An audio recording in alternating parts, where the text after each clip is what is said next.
Austin Firefighters Association filed a formal grievance today against the department's new procedures for testing potential cadets. They believe hiring standards have been weakened in order to bring on more minority candidates. KXAN's David Scott is live with more on this. David? Leslie, next year, the Austin Fire Department plans to hire 125 new cadets.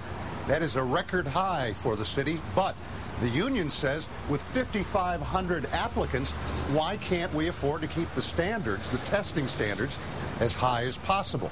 The department counters, we are, but ethnic diversity is also a top priority. So the department has tweaked those testing standards, ignoring recommendations from a consultant who was paid $500,000 by the city. Just to make the training academy, applicants are given behavioral and cognitive tests, an integrity test, and an oral exam. The issue is how you weight those exams.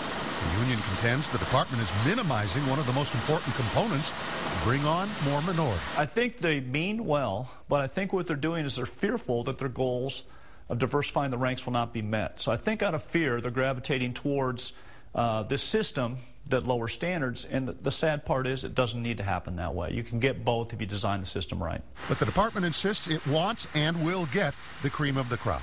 I don't know that we're necessarily dumbing down the test. I don't know why they believe that's what the case is. And I will tell you that with 5,500 applicants, our belief is there's a pool of very, very strong applicants there, and that those individuals will prevail. Certainly AFD could use some diversifying. AFD is more than 3/4 white, a common ratio at fire departments around the country with few blacks or women. The union wants all oral exams videotaped to spot mistakes or bias. And they don't want the cognitive test, which measures reading, math, and mechanical applications, watered down in importance. In other words, dumbed down. That's one way you could characterize it. Certainly, it would be a lower standard. Cognitive is a very important portion. It's not everything, but it's certainly an important portion. It needs to be assessed. AFD argues that all these tests just measure if a candidate has the tools to go the next step.